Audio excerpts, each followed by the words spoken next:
Sup, y'all? It's Squirrel Girl, and we're back! As some of you may or may not have noticed, I'm wearing my Deathly Hollow shirt. One, because I'm a nerd who waves her geek flag proudly, and two, because it's applicable to today's topic.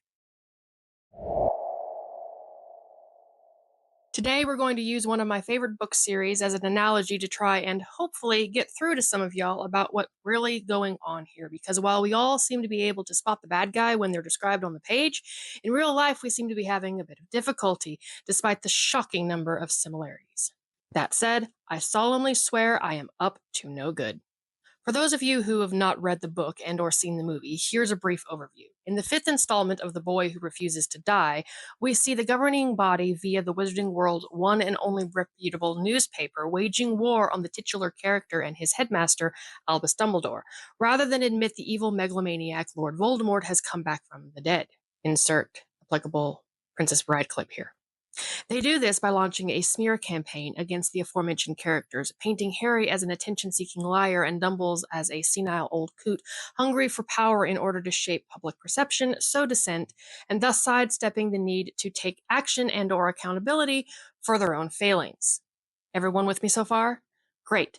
Now, stepping away from the fictional wizarding world, we dive headfirst into our own world, where our media has assigned the same villainous role to men as the ministry assigned Harry and Dumbledore. Society, much like the ministry, is unwilling to confront and acknowledge several uncomfortable truths.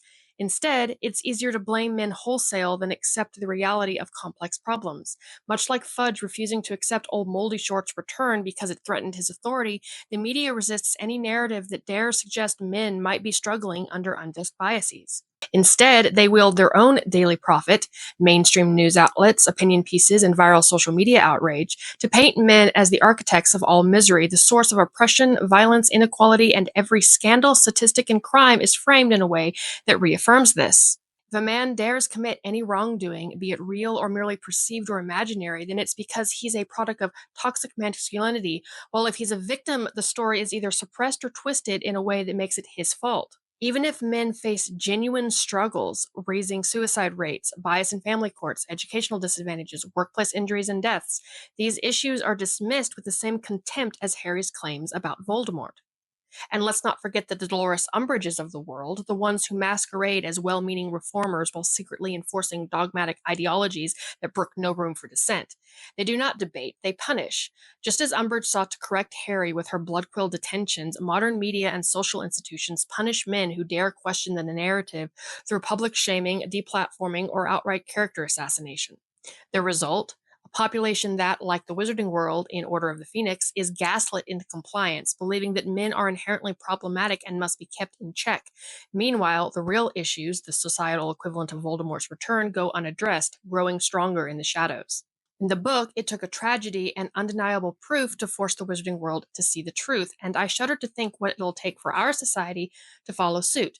Art, as they say, imitates life, and I can only pray to whatever god SG1 hasn't killed off already that we wake up before this particular adage proves doubly true. All right, guys, that's it. I hope you enjoyed it, and I hope some of you are able to use this analogy to take some people's blinders off. I'm really hoping this doesn't turn into a you have to see death before you can see who's pulling the carriages type deal, but so far, that seems to be the way it usually goes. Anyway, go forth, my nuts, do good, and I'll see y'all next week.